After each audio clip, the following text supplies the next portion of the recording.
Good evening, everyone. Thank you so much for joining us. This is the actual book launch, Don, for this wonderful book. Tom, it is. Yeah, today. Tom Clancy, Target Acquired.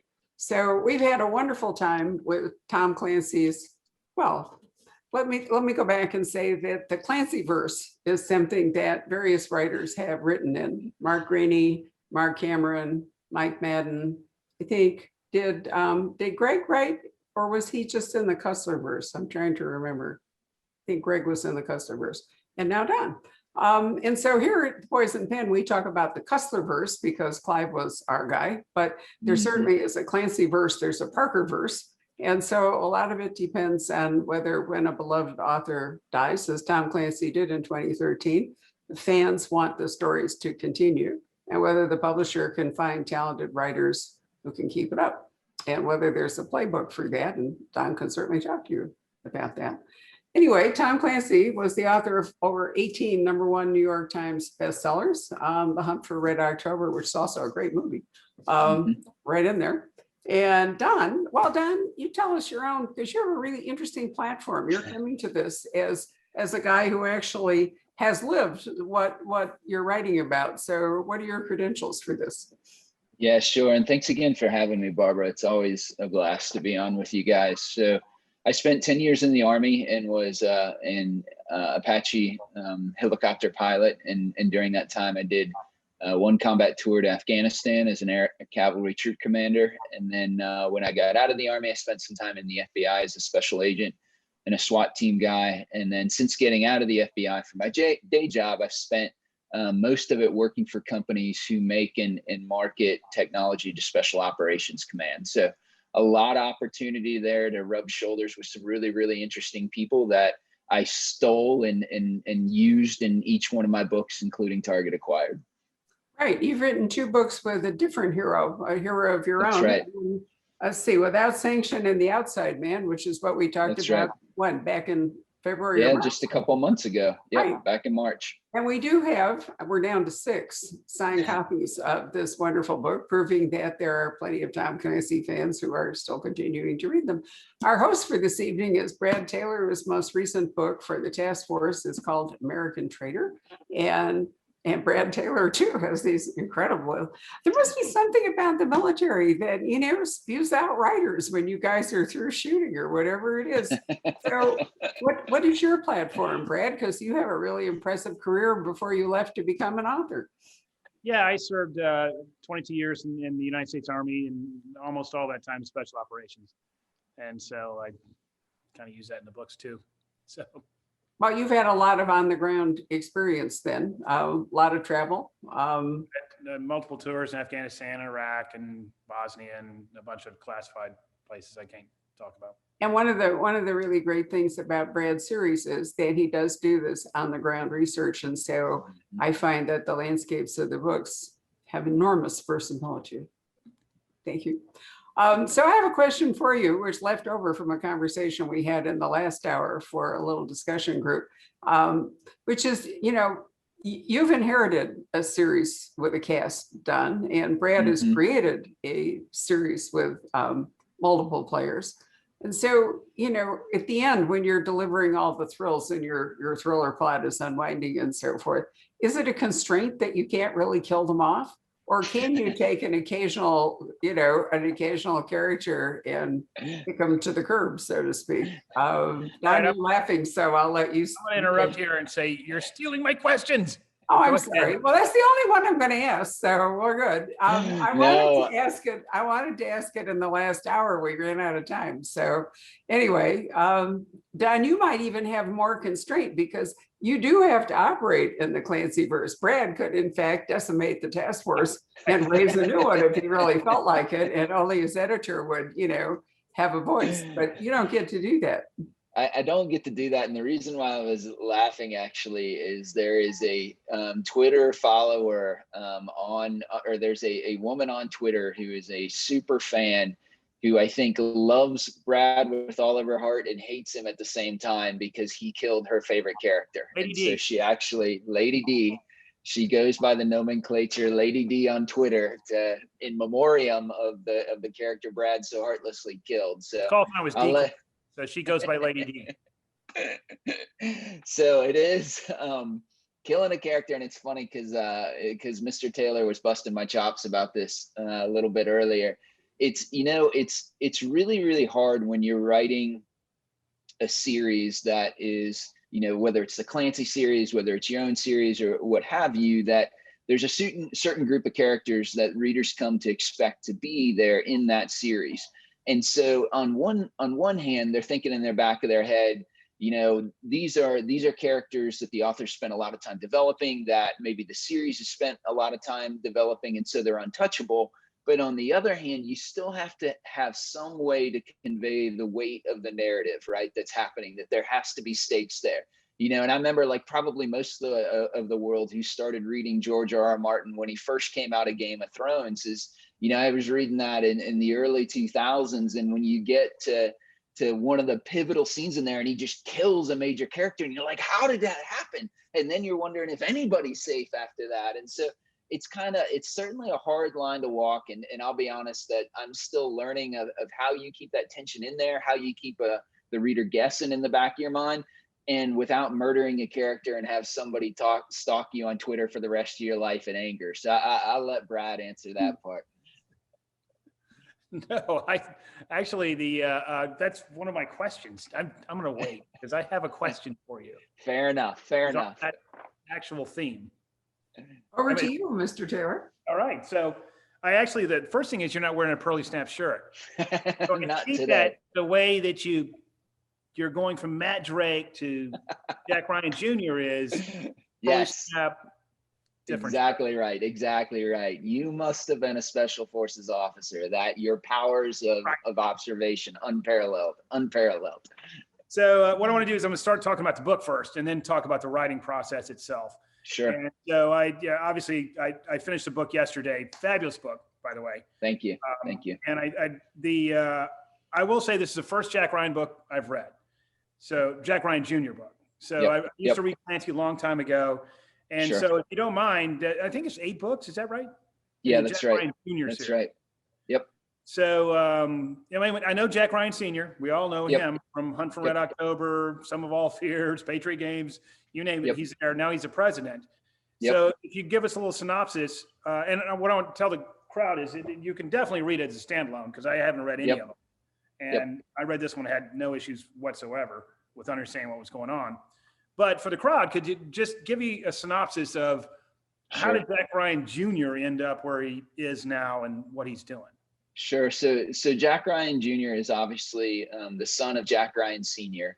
And he first came on the stage, or as he came on the stage, was part of an organization called the Campus, which was an off-the-books intelligence organization that was meant to augment, much like what you do in the task force, or probably what a lot of thrillers writers do. Because as you said, we had this great conversation beforehand, and to steal one of your lines, if you wrote like what you did in real life, you'd have 500 pages of PowerPoint slides and then not do the mission at the end of it. And so to get around that, writers for a long time have been inventing, shadowy organizations or paramilitary organizations that exist outside the National Command Authority, if you will.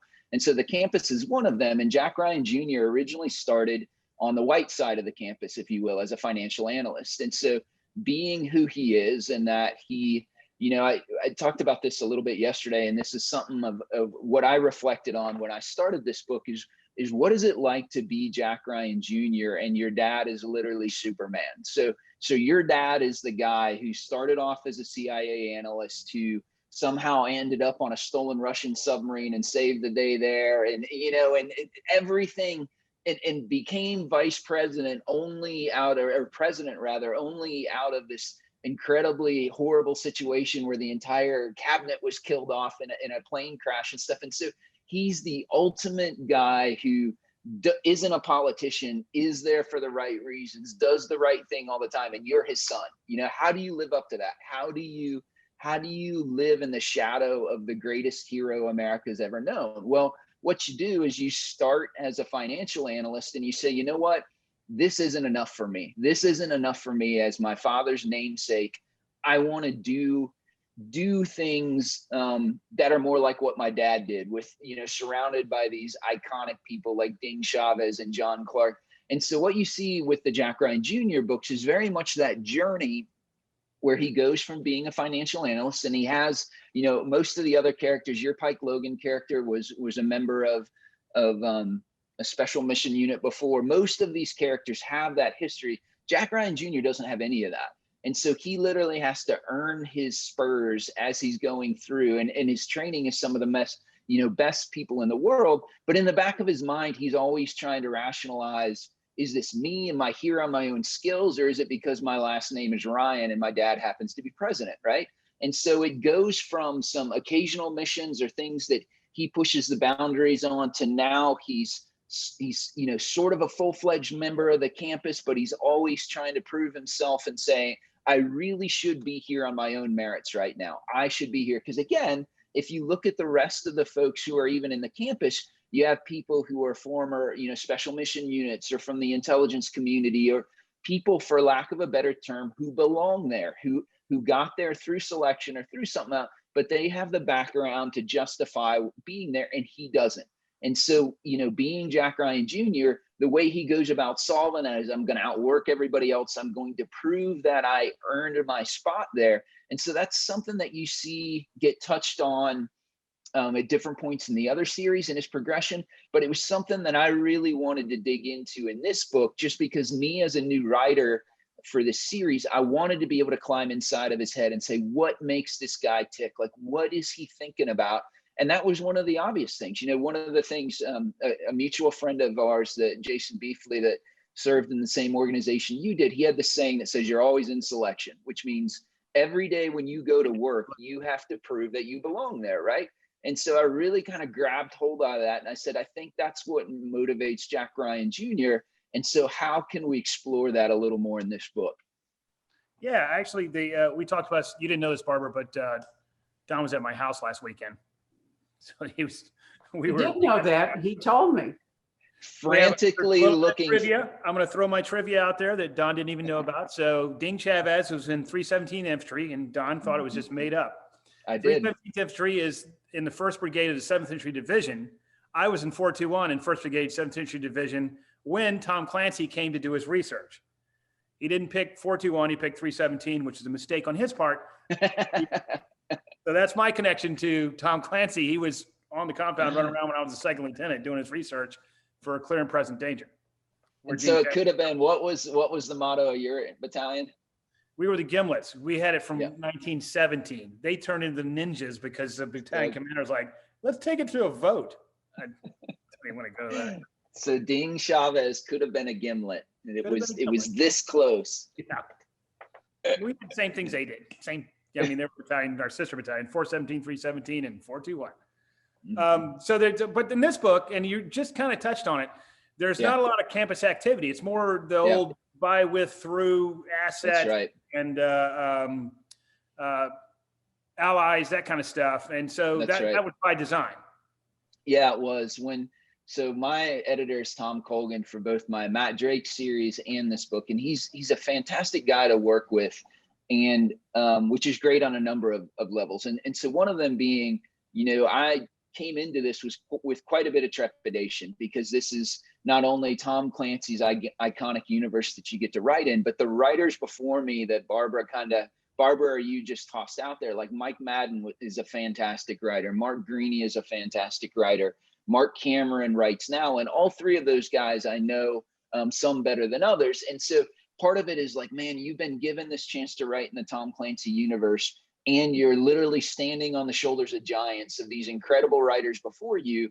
And so what can I do to build upon what they've done, but is also a little bit different? And so part of it, as I came into this, again, kind of what I said before, and in my head, in my mind, it was my job to get into Jack Ryan Jr.'s head, figure out what makes him tick kind of on a visceral level, and explore that both as I was writing the book, and then it kind of grew into that for the book. And so one of the questions I posed to Tom Colgan as we were spitballing what the book was about, I said, look, the campus is this amazing organization. You have all these iconic characters. Like, John Clark, who was a Navy SEAL back in Vietnam, who had, Without Remorse, that I think is still everybody's favorite Clancy book, and Ding Chavez that you talked about, or Mary Pat Foley, who was, a case officer in the CIA who was literally running an asset in the Kremlin at the time. So you have all these iconic characters who deserve to be on stage and were created there. And then you have Jack Ryan Jr., and he has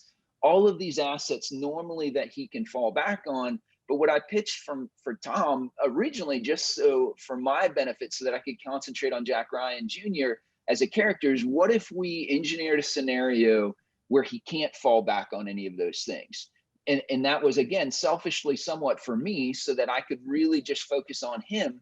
But on the other hand, it then opens up this really interesting thing for him, because in his mind, up until this point, you're always in selection, but he can't get away from the fact that his last name is Ryan, his dad's president. And without that connection, he would have never gotten the chance to be there in the first place, right? And so you have to be thinking, do I deserve to be here? Do I actually have the skill set to be here? And so I really wanted to give him the chance to find out. And the way it seemed to me to go about doing that would be to cut him off from any of the life vests, any of the reach backs, anything that he normally, could depend on, and say, okay, man, if you really think you deserve to be a part of the campus, if you really think you earned your spot, well, now it's time to put up or shut up. Yeah, I agree. You start the prologue off with the Special Forces ODA, though. Yeah. And the team leader is a former Apache pilot. Is that a coincidence?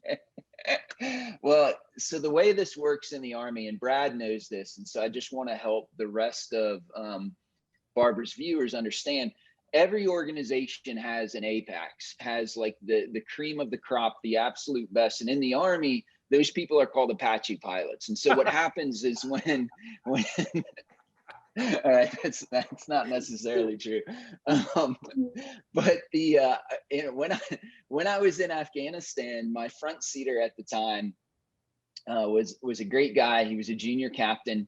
And when we were much kind of like what you said before, if you wrote a book about what actually happened in a combat deployment, 90% of it would be really boring stuff where you're flying around looking for trouble and trouble isn't to be found. And so on some of those long 6 or 7 hour missions where we're just escorting Blackhawks from fob to fob, he said, you know what? I'm going to go to selection when I'm done. And I'm like, dude, there is no way. Because the other thing about Apache pilots, in addition to them being incredibly good looking human beings, is that they get to sleep in a cot. They get warm meals. You get this thing called flight pay. And the best part is when you open your tent, and yes, we get to sleep in a tent, and you look outside and you're like, it's kind of rainy. It looks cold. I'm going back to bed. We can try it again tomorrow. And so in Special Forces, I've heard you actually don't have that luxury. And so I thought he was making it all up. And sure enough, when we got done, he went to selection, went through selection, was selected, went through the Q course, and became an A-team leader in 10th Mountain Group. And so I called him up and I said, hey man, I'm writing a Clancy book. I want to steal you and put you in there. Are you okay with that? He said, as long as you make me the sexy man that all Apache pilots are. And I said, I can do that. So that's how it happened. Wow, I didn't know it was a real story. I know it was all about you. So that I do want to say that. So the opening scene, you've got the prologue, you've got the ODA out there, and this is more of a writing kind of question. But there's a Quds Force general there. He's clearly based on General Soleimani. Yes, He sure talks about EFPs in Iraq and everything else. Yep. And did his death happen while you were writing it, and for the audience, we drone strike that guy. He's dead now. Yeah. So it happened before because he came. I knew I wanted to have a Quds Force guy, and I'm like, Soleimani would be the perfect guy for this because of everything that we just laid out. And so his death happened somewhere in that. But from my perspective, the average American does not really know the harm that man caused and what he fermented across Iraq. That, before what's very interesting is before September 11th, the majority of Americans were not killed by Sunni terrorists at all. They were actually killed by Sunni Shias, and many of them were Quds Force operatives. And so I think you might know this better than I think it was Petraeus or somebody that said once that if we were going to go to war with another nation in the Middle East, shouldn't have picked Iraq. We picked the wrong one, right? And so even though got his just dues while I was writing the book, I'm like, man, he's still such a compelling character, and most people know so little about him. I'm going to grab hold of him and still base this character on him. So absolutely. So you didn't alter your writing style at all? Because I've had guys. There was a bomb maker in Yemen that I put in a book, and then we drone striked him, and I took him out, and he came up on a video still alive, and I put him back in, and I was like, no, I don't let what the truth actually get in the way of a good story. So I'm not at all concerned by that. So let's talk the opening, because there's a tradecraft that goes on. It's that showcasing Jack's skills, his ability to read people around a room. He knows something bad's going on. Something bad does go on, but has nothing to do with the mission he's on. It's almost Patriot games. It's setting him up for an opening to cause a mission to start. But it's not based on the mission he's on. It's kind of a Patriot game thing. Was that intentional, or? You know, that's really interesting, because you're the second person that brought it up, and it was certainly not intentional. But when the first person asked me, and I can't remember if it was a comment that came in on my website or something like that, I had to sit and go back and think about that, because Patriot Games, I think, is one of the iconic openings for this Clancy book, because it does such a good job of showcasing who Jack Ryan is, and it launches them into as you said, kind of the adventure, and it spins it off on there. And so it wasn't intentionally about that. What it was more about is folks with Jack Ryan's background, with your background, with people who are in law enforcement or case officers, people whose job it is to read other people for a living, tend to be hyper aware. And so the way that manifests, right, is that you're constantly taking, whether you mean to or not. One of my friends that I go to church with is a cop in his day job. And when you sit in church, 9 times out of 10, he's walking back to the back at some point, because there's something about crowds that keys him off, and he wants to be at the access control point if there's something going on, if somebody's being loud or something, because you're trained to do that way. And so Jack Ryan, the same thing. At that point, he's working as on loan to the CIA and helping do this asset validation exercise. And so even though what he's supposed to be monitoring is over here and is something completely different, because he's been trained to be hyper aware, he picks up something and keys off that and says, this is the greater threat. And because of who he is, he sees the danger that's there, and he moves to interdict. And so it wasn't intentionally an homage to the Patriot Games at the beginning of that, but I may start claiming that going forward, because it makes me sound much smarter than I am. So that's my answer to that. Well, talk through the opening there, because you put a lot of thought into the validation exercise. And I did. Yeah. So my job, when I was an FBI special agent, one of my first jobs was to be a human guy. And so what your job entails is running and recruiting what we call sources, or what folks in the intelligence communities call assets. And so what that means is it can be something, I don't mean to use the word benign, but something that sounds a whole lot less sexy. Like if we're running a case against a drug organization, and we need somebody that's inside that tells us, here's how the drugs actually come from this distribution point to this. And so you look for a source that you can recruit that has that information, all the way to, maybe a national questioning. Like you're looking for somebody who has access to somebody within the Free Syrian Army, or somebody who's working on the WMD program for North Korea or something like that. And so your first job is to find somebody who has that access, right? Your second part of that job is you're doing kind of that assessment, as you're looking and saying, what does that person want or need, and how can I provide it for them?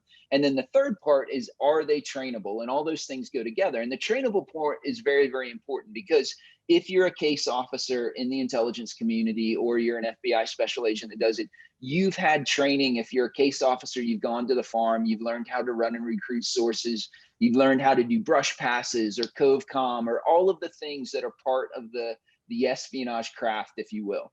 An asset doesn't have any of that training. And you actually do a great job with that in American Traitor, where you have your main bad guy there, or your main traitor, is belittled by the Chinese because he is a clueless asset who has no training and is constantly getting into trouble. And that's a real life thing that happens. And so part of what you're doing is that evaluation. Can I train this person to do what's necessary to provide me the information I need without them getting compromised or killed in the process? And so if you have either a really deep question about that or some other burning question about the asset or source, what you might do is structure what's called an asset validation exercise, where you get together with a couple of other folks and say, okay, let's come up with a scenario that is completely self-contained, but it's hidden from the actual asset. So they think it's real life. You're giving them a tasking to go do something. I need you to grab this. Here's your window. Here's the surveillance detection route you're going to do,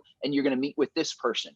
All of that is contrived and is built just for the purpose of observing that person's performance, right? Because you want to know whether they have the chops to pull that off before your life is in danger, their life is in danger, or something worse than that.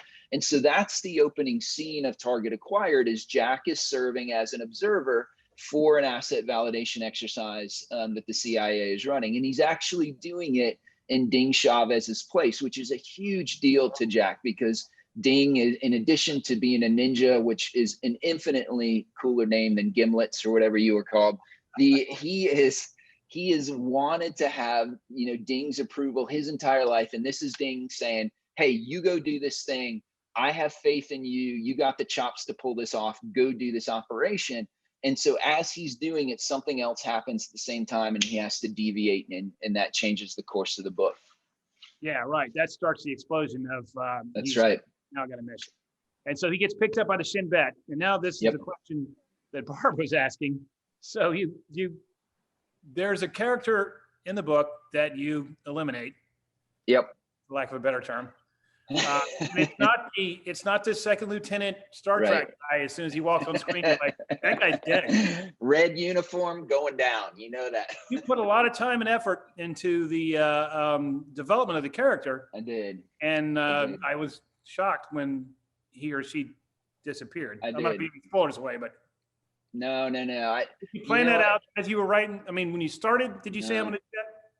No, I absolutely didn't. And for me, it's and I haven't. I know what I love is listening to like you and Mark Graney and some of the folks who have been doing this for a long time, saying, "Man, I'm 10 books or 14 books into it, and I wish I hadn't done this 5 books ago." And unfortunately, I am in the 3 books in. I don't have that experience yet. And so maybe this will be one of the things where I wish I hadn't done this. But, you know, as I was writing the book, and for me, it's always that struggle between, you need to be able to have the reader live in fear in some way or another, right? Like you write Pike Logan first person. And so the reader in the back of their mind thinks, this is the guy that's telling the story. He can't die, but you put him in situations where you're like, yeah, maybe this one Pike doesn't come home from. And so one of the ways that you do that is the stakes have to be real. And the stakes are real when a character dies. And so it wasn't something that I intended to. And honestly, it was something that caused me quite a bit of trepidation. And I went through it a couple of times, and I'm like, you know what? This is right for the story. And I think this is what I have to do. So hopefully I won't be you in 5 years saying, man, I wish I hadn't done that. I wish you'd have whacked to the guy to the right. He's kind of a jerk. Yeah. And you've clearly been to Tel Aviv multiple times. Yeah, I love Tel Aviv. I recognize a lot of spots in there. Actually, I had to Google a lot of spots. I'm like, where the hell's yeah? I've never been there. How was the research different? Because you do go to Beirut and Syria, and Beirut has just as much detail as Tel Aviv does. I appreciate that. I've been very, very lucky in that for the last 9 years, I've worked with Israeli companies off and on. And so I've gotten to go to Tel Aviv twice. I'm actually just transitioning to writing full time now. And the company I was working before was a Israeli owned company that we worked for. And so before I get to that, a little aside about Israelis and Israel. So Israel is probably one of my favorite countries in the world. The people are incredibly kind. They speak great English. They love Americans. They're also a democracy that's surrounded by enemies for the most part. And there's a lot of commonality between Israelis and Americans. Another thing that makes Israelis a little bit different is in the US. So if you're working for Boeing, and you're an engineer for Boeing, chances are you've never served in the military. And that's just because, less than, 0.5% of the US population is served in the military.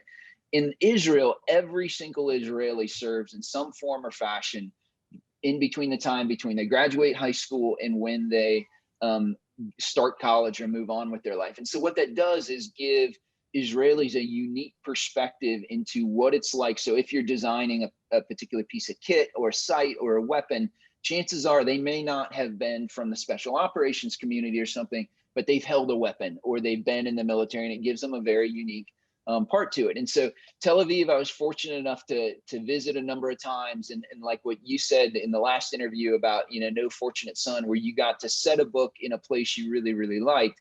I'm like, man, I want to set this book in Israel because there's so many, and I love the country, I love Tel Aviv, and there's so many interesting things that can happen there. And so I did take a lot of time, both drawing on my memories and talking to my Israeli friends about different things within Tel Aviv.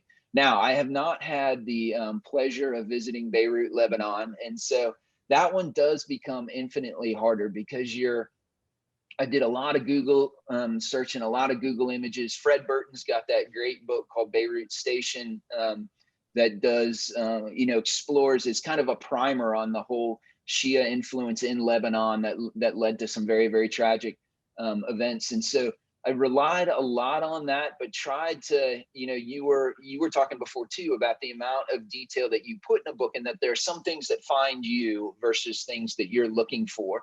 And I think those are, when a reader goes through, what makes a place real for them is those touchstone things. Like you talked about with Barbara, that treehouse that you found that you just kind of stumbled on. And so I tried to find things like that in Beirut that said, hey, here are things where if you've been here before, that I read a bunch of blogs on people that travel, that you could grab a hold and try and add for the atmospheric. So certainly a whole lot easier for Tel Aviv than Beirut, but I appreciate that you thought I got them both right. No, I did. And actually, when I did Syria, there's a book called Road to Fatima Gate, which is about the Arabic Spring in Syria. And I was supposed to go to Syria, and of course, the Arabic Spring happened. And my button was the defense attaché inside the embassy. Had my visa, I was going to go, and then they closed the embassy down. Everybody evacuated, and I couldn't go, so I had to rely on the book. And I agree completely with the military thing. And people ask about the difference between the CIA and the military, and we're always at loggerheads. Well, most of Mossad have served in, not just did a 2-year tour, but most of the people who worked in Mossad served in the military for 10 years. They're much closer than we are because they all did the same thing. That's right. The one thing I want to say is that you did use, actually, that's right. Just about every single intelligence agency in the world. So you've got the Russian SVR, Shin Bet, the Mossad, Chinese MSS, CIA. I was waiting on North Korea to pop up. Was that something that just happened along the way, or did you plan that out and say, I'm going to put all these different people? It was all done really well. Don't get me wrong. Every one of them that was in there, there's a reason for them being in there. It wasn't just throwing something in there just to throw them in there. There was an absolute reason why this person's in there. But did you plan that out before you started, or halfway through you said, I'm going to throw this in there? So a little bit of both. When I was going through, like I said, kind of necking down the book, about when you narrow the scope of the book to one person, then what you have to do to carry the book is the complexity of what they're doing has to increase exponentially to carry it, right? Because otherwise, if it's just about Jack Ryan and about Junior and about that one portion of the story, then that's probably not enough to carry the book itself. And so I knew I wanted to have a whole bunch of misdirection in there, and I wanted to have things get, like, as he peels back the onion, things get less clear instead of more clear. And so the way that ended happening is that there's a woman called Dr. Becca Schweigert that figures very, very prominently in the book. And what starts as something very simple in the first scene with Jack Ryan Jr., where he stops her attempted assassination, spirals into something very, very complex. And once I kind of hit on what it is she knew that everybody wanted, then it became a logical next step to say, well, hell, everybody would want that if they knew that she had that. And then that gave me the opportunity to bring in all these other different intelligence organizations who are also in the same time kind of in the hunt for this woman. So that is how it's kind of the spray and pray philosophy, that you throw a bunch of stuff out there and hope that some of it sticks. Well, I'll tell you this, there's some geopolitical depth there that you don't really see in the Clancy novels in the past, especially at the tactical level. I mean, you have a healthy discussion about shared interests of allies, but not necessarily shared goals. I mean, Jack's working with the Israelis, but he has no illusions about their commitment. That's very real. I mean, you're always working, even if you're doing Five Eyes stuff, but especially with Israelis, you're like, yeah, I'll help you out, but what's your goal here? That's right. And that, and that was something that, so there have been two big rifts in Israeli and American relations. And so the first one happened, I think it was in the late 80s or early 90s, where there was a Israeli Air Force officer who was running an asset in America. And I can't remember if it was jet engines or something like that, but this asset took American technology and exported it to Israel. And it was this whole blow up, like, how could we do that? How could the Israelis do that? And it set relations back a tremendous amount. The second one was much more recent, in which a Israeli, so the other thing that's interesting about Israel is Tel Aviv, like I said, is that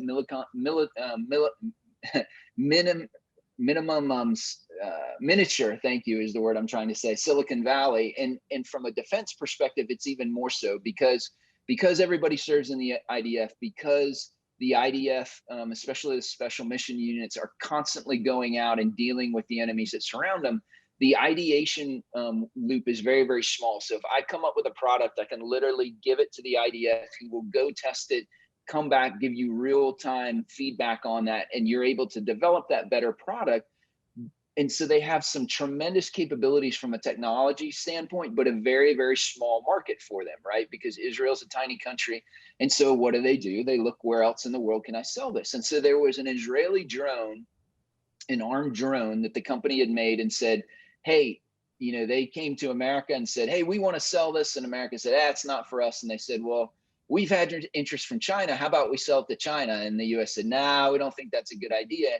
And somehow the wires were crossed, where the Israeli came back and said, wow. And this is something funny my Israeli counterparts say, is that when American says no, they mean no. When an Israeli tells you no, what they really mean is maybe. And so that guy came back with it and said, he said no, but they probably meant maybe. And so they sold this thing to China, and that blew up as well, right? And set it back. And so it just, and that's not a meant to be a hit on Israel or anything else. But at the end of the day, nations should and will, they're going to go after their own interests. And so you're going to have shared interests, but you're never going to have alliances, because at the end of the day, frankly, the government of Israel, their job is to take care of the Israeli people, and the government of America, their job is to take care of Americans. Hopefully those two goals align more than they differ, but they're absolutely going to differ from time to time. Yeah, I completely agree. I really like that part of the story, because I've worked with the Israelis when I was still in the military. And there was a lot of times when it was kind of like, okay, are we talking the same language here? What are you about to do? And there was plenty of times when, yeah, you're all on board, we're going to do this, and boom, something would happen. You're like, you didn't tell us you were about to do this. Oh, I'm sorry. Because they had their own thing going on. Absolutely. Okay, I want to get to, because we're going to run out of time here. The climax of your book is what I would call ambitious. I would say there's so much stuff happening in the climax, and I'm holding the book in my hand, which is, I've got about this much left, and I'm like, how in the hell is he going to wrap up this book with this much stuff going on? There's stuff going everywhere. I mean, did you just simply say to yourself, I'm just going to write myself in the corner and then go cry? Well, I explored and Jack Ryan Jr. wakes up and it was all a dream, and Tom Colgan didn't really seem to go for that. And so, as it was coming together, I had an idea for, there's a sequence in there that that has a character that's an F-35 pilot that I had written out completely and loved and thought, I don't think I can do this. Like, I don't think it's gonna detract too much from the final culmination, because the culmination itself, as you said, there are probably at least 5 different points of view that are all happening at the same time. And so I had at one point, across the entire floor of my office, just note cards, because you're trying to sequence, and you had to do this. We were talking when I was at your house, you had to do the same thing with American Traitor, where you had a scene happen from one point of view, and then the same scene happened. And how do you sequence that without taking away the suspense for the reader? Yeah, exactly. And so I wrestled. It is by far the most, the hardest part of any book that I've ever written. And for a long time, I didn't think I was going to be able to pull it off, because you want to do the climax is where you're given the payoff to the reader for the 300 plus pages that they've spent with you. And it's kind of like, the grand finale at the end of a fireworks show, like, stay to the end and I promise you it's going to be incredible. And so as I was doing that, there's a pacing itself that goes in part of in the climax, right? Is and that so where the cross came in? No more spoilers.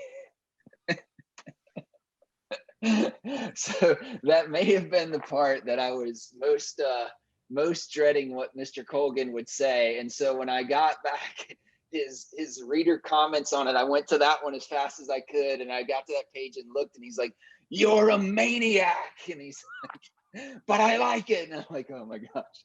And Ange was actually standing over my shoulder, and she's like, "Does he know what you did?" And I'm like, I think he does now. And so it stretched Jack Ryan in ways that he hasn't been stretched before. And so I appreciate you saying that. It was the hardest, quite frankly, it was the hardest thing that I've ever done. But I had Tom Colgan a lot of times will reference Mark Graney, because he's been with Mark since Mark first wrote The Gray Man, however many years ago.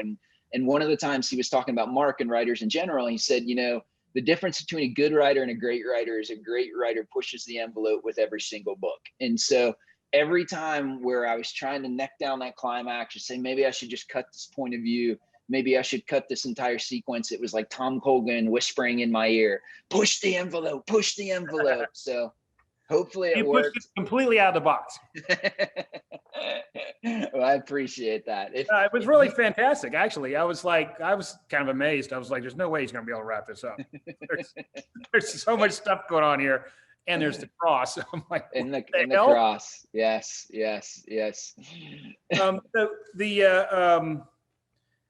we're going to run out of time, so I'm going to skip some of these things that you've probably answered. Okay, Brad, it's all right. We don't have a clock running. Take all the time you want. All right. So I actually wanted to ask you this question. The Clancy books are known for technical accuracy. That's what they always do. And you can, from the ground combat, dogfights, submarines, Clancy's got all that. And I could see that, obviously you're a counterintelligence agent, that you're doing SPRs, you're doing the tradecraft stuff, and that's obviously easy for you. The infill into Beirut on Blackhawks, I'm like, he's a helicopter pilot, he's got that stuff. But you also had a lot of decidedly Clancy fare in there with drones and aircraft and other weapon systems. How'd you work that out? So the stuff with you're going to tell me you're also an F-16. I was yes. I was no. So when I came up with the idea for the F-35 sequence that happens, I knew it was beyond my ability as a pilot to be able to do. And so luckily I had, funny story, when I was 13 years old and sitting in Sunday school, one Sunday, this kid shows up, and his parents had been missionaries in Africa, and he sits down next to me, and his name's Eric Fogelin, and we start talking. So fast forward, he, the school he went to, I ended up, Ange went to, and so I stayed in contact with him after I met then my girlfriend, now my wife. Long story longer, we've stayed in contact with him because Ange's school was very, very small, and he was in her graduating class. And he now works for a group called Mission Aviation Fellowship that flies planes he's actually in Haiti, and he flies planes into like mountainous regions in Haiti and stuff like that to pick up sick people or folks that need to get transported. And so in between that and now, he went to the Air Force Academy, and he flew F-16s for 20 something years. And he ended his career in scenic Las Vegas, sitting in a bunker flying drones. And so when I had this idea for the F-35 scene, I wrote the bare bones of it. And then I called him up and I said, "Hey, Eric, have I got a deal for you? And like, I will put you," and I told him I put him in the acknowledgement sections of a Tom Clancy book where everybody wants to be, not knowing that we don't actually get to write acknowledgement sections for Tom Clancy books. So sorry, Eric, changed you're the not in pilot there. to be a female called Daisy. So that must have been I did. Yes, and he was very impressed with that. So she is actually another fun thing about writing books. So my best friend is Kelsey Smith. He and I were troop commanders in Afghanistan together. His wife is Natalie Smith, who was also an Army officer for 4 years. They're still some of our dearest friends. And so as I'm getting Eric to help me with the details, I write Natalie Smith and say, "How would you like to be an F-35 pilot in a Tom Clancy book?" And so she's like, "You bet your ass I would be." So that's where she came with. And then Eric was nice enough to help me with the air-to-air scenes and kind of lock that down. And then our mutual friend that I talked about quite a bit, Jason Beefley, when I started, you know, as you said, it starts with an A-team in a sniper hide site, you know, overwatch of a target. And so I said, my original questions were just around ranges and gear. And Jason is such a good guy. Like, he used to teach tactics with Kyle Lamb and is very, very brilliant. And so when I got on to ask him some very simple questions, an hour and a half later, I had an entire class on ballistics and why around when it goes through the sound barrier coming back down, it starts to tumble, and that's bad. And so he was very, very kind and helped me get some of the details, hopefully right for that too. But it is, you know, all joking aside, it is a big responsibility, because part of what I did when I got the opportunity to write this is go back and reread some of the early Tom Clancy books and the books that were my favorite. And that figures large in there, right? Like, that's the guy who, you know, had you standing on the bridge of a 688 attack class sub and did that stuff, and think, man, if I'm going to write in there, I have to up my game a little bit and actually go out and find the things that I normally avoid, because I don't want to research them in my books. And so I did that and was lucky enough to rub some shoulders with some interesting people who helped me out with it.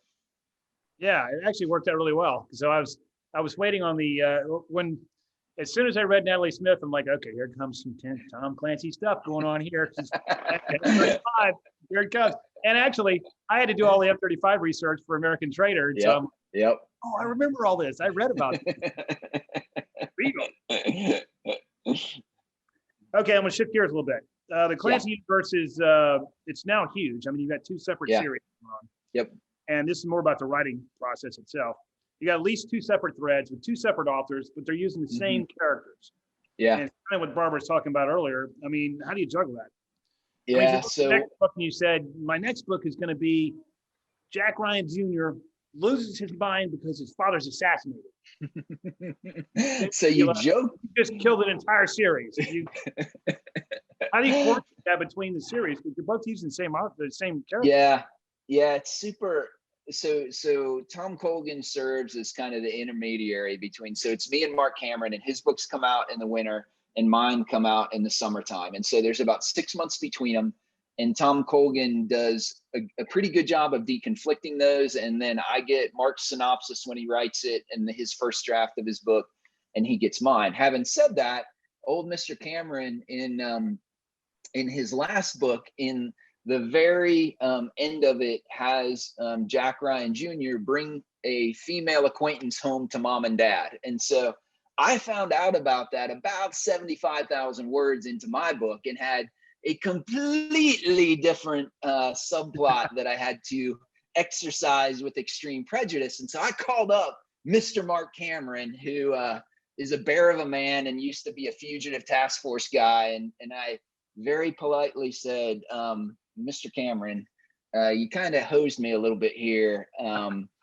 How do we prevent? And what I actually said to him at the end, and is like, I can fix that. That's fine. But at the end of my book, Jack Ryan Sr. has a stroke and is a vegetable. So good luck with that, and see what you do with your next book. And so we actually talked back and forth quite a bit, and he was a gentleman and helped me out with some things, because there was something because all of us think the same way, you know, all of us writers. It's funny, you and I have had the same, you know, F-35s, and you had a North Korean thing when I had it, and we, you know, all of us look at the world in a similar manner. And it's a struggle sometimes, I think, when we're writing completely different books, not to have the same elements, let alone when you're writing in the same series. And there was something I was about to do that would have derailed his entire plot in his book. And to his credit, he just got very, very quiet, and he said, well, if you do that, I'm going to have to rewrite about 80,000 words. And I'm like, okay, I won't do that. And so at the end of it, he's like, here's the deal.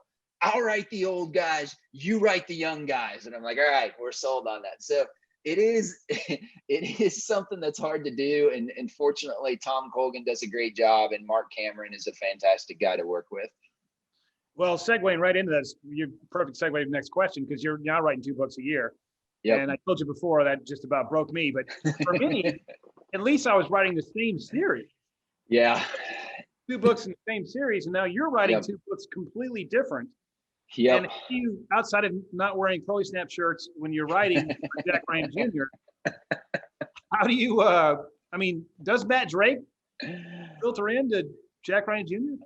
He can. One of the things that helps me a little bit is that Matt's voice is so distinctive, and it's a first person point of view. Yeah, that's and true. So when I write Jack Ryan Jr., it's third person, and it's different. And so it helps me separate the two in my mind. And then again, Tom Colgan helps out with that quite a bit. There's a scene, one of the scenes in Target Acquired, where Jack Ryan Jr. is calling back to John Clark. And in the first version of that, he may have been a little bit snippier than the situation called for. And so Colgan just mashed that like a bug and said, you know, that is Matt Drake talking. It's not Jack Ryan Jr. He'd never talk that way. And so he helped me kind of, you know, tighten up my shot group a little bit there and get back into Jack Ryan's head. But the other part of it, I think you and I were talking about it, is you have an idea, or you have a gazillion ideas as you're writing the book, right?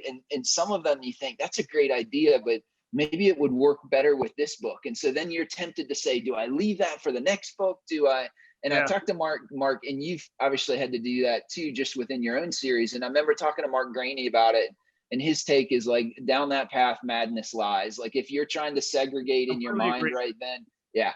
So I've tried to resist that urge for the most part, but it's still something I have to work through.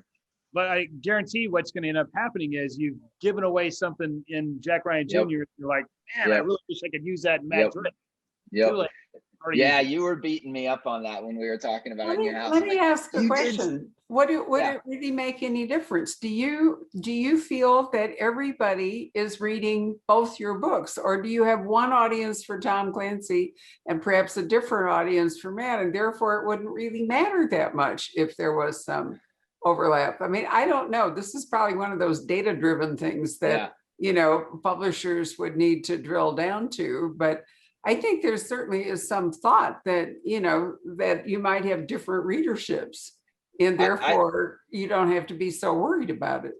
Sure. Well, I certainly hope that the folks who are Tom Clancy fans come over to the Matt Drake series because they like how I've written it. And certainly I know I've gotten folks who were Matt Drake fans that said, hey, I hadn't read a Jack Ryan Jr. book before, but I know you're taking him over, and so I'm going to read it. But if we're going to be brutally honest, like the Venn diagram from Clancy sitting up here and Matt Drake is this little tiny pinprick down here right now, there's a much, much bigger audience for Tom Clancy, and certainly always will be. But I think what Brad was alluding to is I was joking with him, is that the difference between what we do as thriller writers and what writers who write fantasy do is that in fantasy, you use magic to solve really hard problems. We use technology that we make up. And so what Brad was beating me up on is like, he did this really cool technology thing in Tom Clancy, and you can never use it for Matt Drake now. It's gone. It lives in Clancy. And that's probably a legitimate thing. But then I'll just go back to the Mark Graney philosophy of, hopefully future Don comes up with another device that's just as cool as that one. So we'll see. That's an interesting point about the magic. I have got Jim Rollins's new January science fiction thriller, while Sigma Force is sitting over on the side somewhere here for a little while. And and I haven't had time to read it yet. It's only like 600 pages, so I don't know why I haven't knocked it off, but I'll be interested to see whether what you just said is true. You know, that magic and so forth comes into play. I wanted to ask you, we need to call Patrick up, but I wanted to ask you whether there's been any leak in or effect or anything from the 2 movies that were made. Yeah, so people ask me about that and ask, you know, what did I think about the movies? What are they? You know, Which movies are we talking about? Are you talking about the without remorse? Is that what you mean? No, I thought, aren't there 2 recent Jack Ryan TV movies or whatever it is? Oh, yeah. So that's what I am talking about. So one of them I think is the Amazon series that you're talking about. Yep. And then there was Without Remorse that Michael B. Jordan did as but Amazon series, Jack Ryan Sr. It's not Junior. Yeah, that's right. It's just but he's young. I mean, he's very, very young. So I think that leads to some confusion in the viewer's mind. Yeah. Anyway.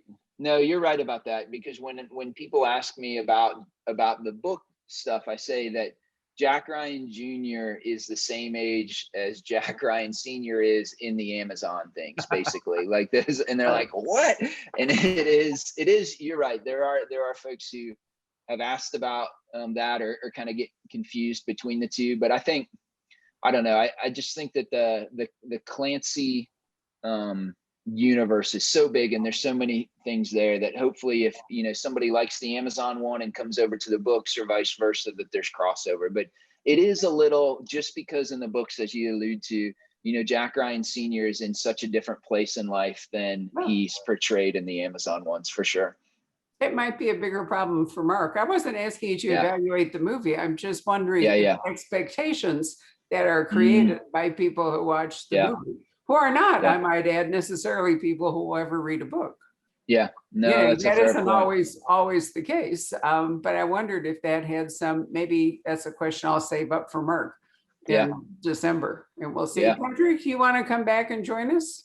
I'm going to leave you. There he is. Isn't this fun? I'm doing that. Yay. Yeah. What you got to contribute, kid? It was a great conversation. Let's see. I'm trying to get people to ask more questions, but let's see. A couple of the people that were watching our discussion with Brad, a guy named Joshua. He says, for Don and Brad, thank you for your iconic, epic, and influential novels. Your work has been greatly inspiring to myself as I finish writing my own first novel. Ooh. Who were your literary influences when you first started writing? Thank you both for your service to our great country. I feel like as the senior writer, by far, you should start out with that one, Brad. I'd say that the literary influences for me would span every genre. I've read them all. I mean, I've read Stephen King. Nelson DeMille, John Corey was a big influence.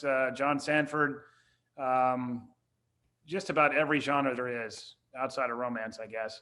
I don't have a single person that I looked to and said that's what I'm going to emulate. My first book, I wrote what I'd want to read. And so I looked at all the books I'd read and I wrote what I thought I'd like to read. That's what I tried to do. And they taught me how to write, basically, because I was like, they do this well, I'm going to try to do the same thing. Yeah. I think for me, so even though it sounds like a canned answer, Tom Clancy was the first author I read that was kind of my gateway drug to this genre. It was Red Storm Rising. A buddy of mine down the street gave it to me when I was 13 or 14 years old. And it just drew me in. And that was at the time when a lot of people were writing kind of those epic military thrillers. So you had, and I know you've talked about Ralph Peters before, Barbara. So Ralph Peters was writing some great books. Yeah. You had Harold Coyle, who wrote Team Yankee. You had Larry Bond, who wrote Red Phoenix. And so I started Nelson on those. DeMille and the Charm School. Nelson Don't DeMille, leave Charm that out. School. One of my totally favorite books. Nelson DeMille with Charm School, and for me, Nelson DeMille, like Brad, his John Corey series, because of that, very unique first-person protagonist voice. Vince Flynn was, when I was trying to get better at being a writer, Vince Flynn was my favorite writer, and Kyle Mills has done a fantastic job taking over that scene. But there was my favorite Vince Flynn book, I think, was Transfer of Power at the time. And when I couldn't figure out why my novel wasn't working, I actually took note cards and mapped out that entire novel. And much to my wife's chagrin, I stuck it on our bedroom wall because we lived in a really small house and I didn't have an office. And just to stand back and watch what he did and how he did it, and when Mitch Rapp came in, when the antagonist came in, what the pacing was. So he was a huge influence on me as well. And then, you know, the folks who write today, so many good ones, but Daniel Silva, I think, is the best at creating characters that you want to come back to book after book after book. And so his, you know, honestly, when I get to read the next Daniel Silva book, it feels like I'm coming home, because I get to hang out with the characters that I love, that I've invested, you know, how many hours and how many books into reading. So those are a couple for me. You've got 4 weeks to go. I do. And For then the the next, the cellist, right? Is that his new one? Yeah. Yep. It is. I agree with you. I think he's wonderful on character, but he's also terrific on background. I mean, he really does bring you into the places that he is writing about in a different way, because they are not, there's a lot less there's no real military action, although there's certainly action scenes, but it's a different, I think he and Lee Child have done an amazing job. Jack Reacher, you know, quintessential Western hero, written by a guy from Birmingham, England. Just love that. Daniel Silva had to have a dictionary because he describes clothing and stuff. Well, but I think the idea of Gabriel as an art restorer, you know, it's just a fabulous, I agree. Really, as a background for what he does. It's just hard to beat that. And so I too am a big fan. We've been lucky to do all of the Gabriel Allons with Daniel. That's awesome. Yeah, it has been. It's been a wonderful trip so far. Anything else, Patrick? Yeah, our friend Torrey Eldridge, the writer, she actually has an excellent question for both you guys, which is, let's see, having both served as you have you ever written something in fiction that hit too close to home emotionally? If so, how was that for you? Did you veer away or lean into it? I can answer that one right off the bat. So in One Rough Man, one of the biggest fears you had is when I was still in the military, is you deploy overseas and you're the guy that's in danger. And then you lose your family, which is not supposed to happen because they live in America. And I wrote that in a book, but it was off the page. And my editor, when he bought the book, said, you got to put that on the page. And I said, I can't put that on the page. I'm not writing that. I'm not going to write about Pike's family getting killed. And he was insistent. And so I took my computer and I left the room and I wrote that scene, and I just hated every minute of it. And it did make the book better. And so I did lean into it, but I would not have if my editor hadn't made me do it. I did not want to write that.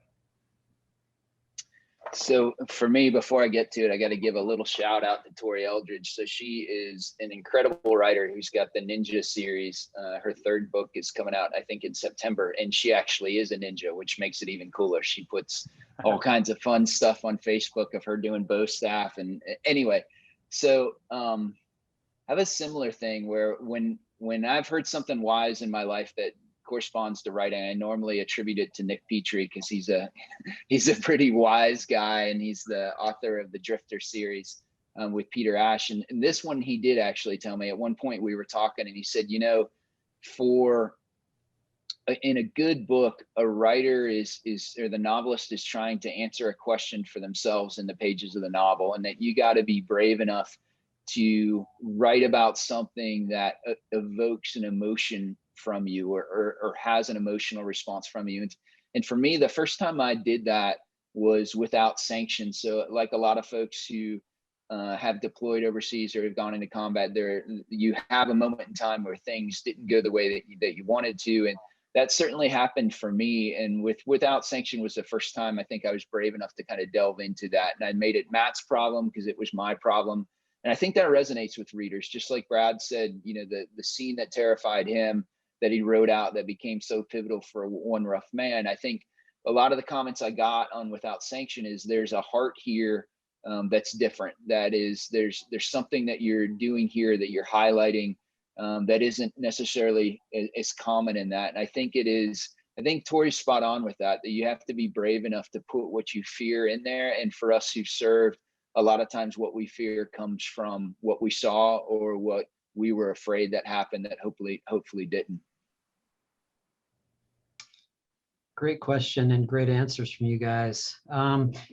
As kind of a corollary to that, since you both have that personal experience, do you ever come across in books, I'm sure you have, that are techno thrillers or military thrillers, where you can say, you know what, I can tell that this author doesn't have that perspective?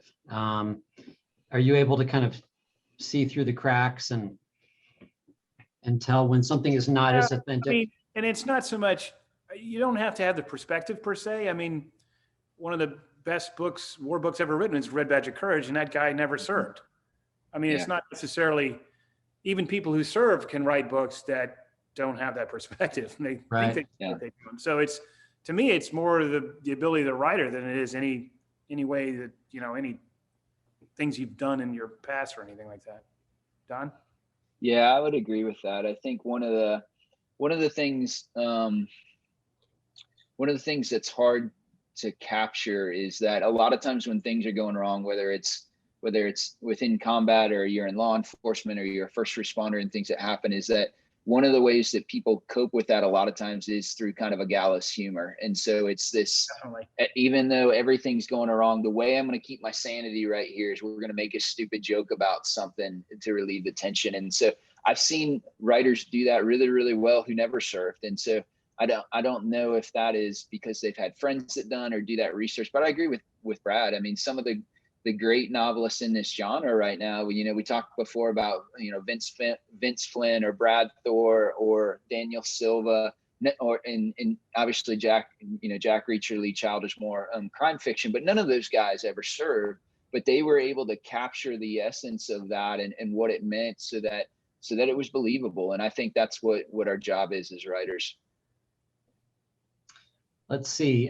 Jennifer has a couple of questions. She says, hey, Brad, how does it feel to be the veteran now? Seems like just yesterday, One Rough Man came out. I'll tell you, nobody's more surprised than me. And then she says, Don, looking forward to the book. And then she says, Patrick, get in the mail ASAP. So I better run downstairs and do that. I like Jennifer.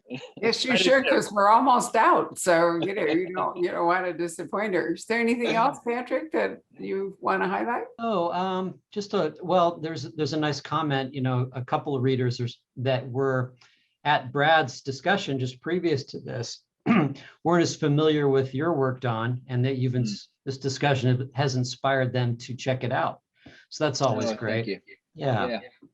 I actually have just a quick question about names. Names are very important. Can you both talk about how you came to your protagonists' names? So for me, actually, it's pretty easy. So my firstborn son is named Logan, and I had 2 daughters. So now Logan lives in my books because I never had a kid or a son. And Pike was, like I said before in the discussion, call signs are really hard to do. You have to have a call sign that comes out for a bad reason. Nobody gets a call sign for a good reason. Nobody is, called Panther because they're striking like a cat. They're called Panther because they pinch themselves or something like that. And everybody already had call signs. And so I had to come up with a call sign that nobody had before. And the first name Nephilim, his real first name Nephilim, was because of Genesis and the Bible, and his family are a bunch of wackos, and so he got the name from that. And there was a lot of just kicking around ideas, but the hardest thing about names for me are the foreign names. Those are impossible. So if you're and I've screwed it up more times than I can count. So if you have to have Sunni names, and there's Shia names, and there's Bosniak names, and there's Serbian names, and all this. And so in One Rough Man, I was going to have a Bosniak name so nobody can make sure I did this wrong. And so I did all this research and found a Bosniak wedding. The Bosniaks are Muslims inside Bosnia. And I found a Bosniak wedding. And so I went down the list of names and found a name and said, that's what I'm going to use. And it turned out they invited a Serb to the wedding. And so I got Got an email from somebody in Bosnia saying that's a Serbian name. No Bosniak would ever be named that. I'm like, I did the best I could do. I mean, I tried really hard. I'm sorry you invited Serb to the wedding. So those are the hardest ones to do, is to make sure you get them right. And for American Traitor, I had to have a bunch of Chinese names, which their names are all inverted. And then you got to figure out, how am I going to do it the Chinese way or the American way? So it's hard to do. How about Pike Logan? Where did that name come from? I just explained all that. What's that?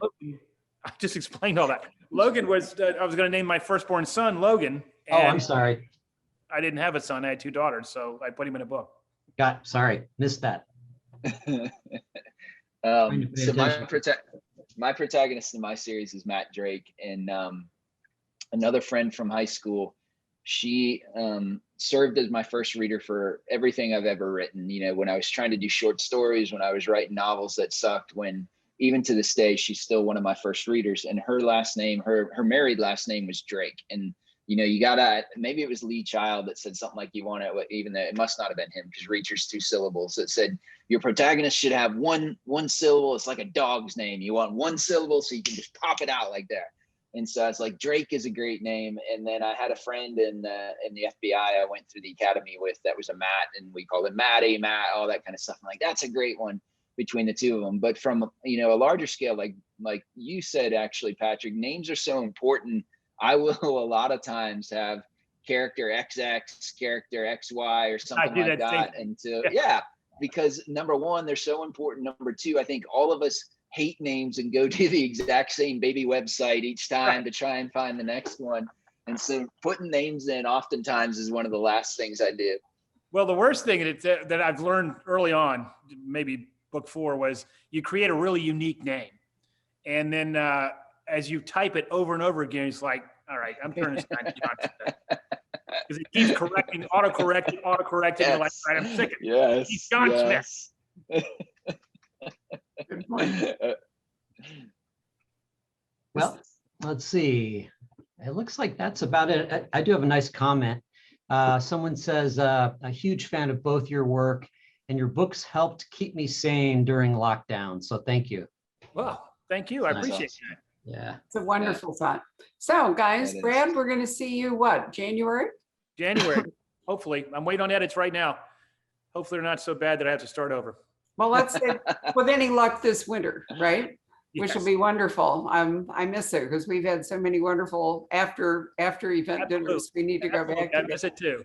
And Don, you're going to have a Matt Drake book out in what, February or March?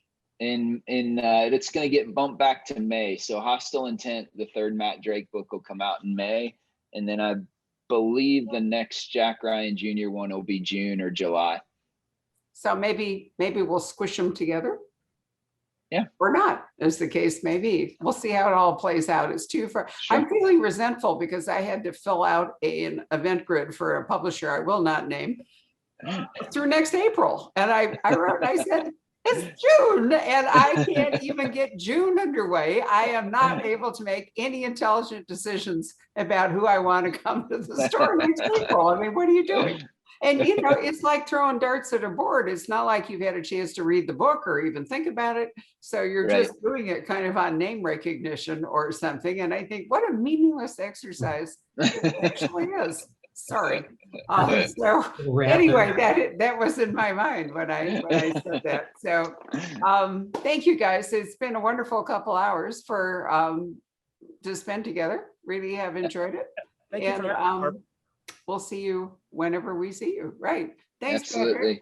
Thanks, Bye, guys. everybody. Enjoy the rest of your evening. Don't forget, we have probably by now 3 autographed copies of Target Acquired. It's not autographed. Right. This one isn't either here. I just held up. Right. But Patrick has the signed one right there. Yeah. Right. There There it is. I like how Don has the subtle product placement. It's like way back there. He does. Yeah. But the nice thing about Don is if we really run out, I can send him more books because he's always sweet about it. Absolutely. So Always it's happy not to going to be a sign horrible books. problem. Anyway, Absolutely. and there will be a podcast available for those of you who would like to recommend people listen to this. And this video will stay, maybe you'll think unfortunately, on our website for forever. So do recommend that people who might have missed us this evening get a chance to watch it. And you don't have to belong to Facebook to go to the Poison Pen video page and tune in. So thank you, everybody. Enjoy the rest of your evening and your week. Good night. Thanks again, Barbara. guys. Patrick, See ya. seeing you. Good to see you both. See you, Don. See ya.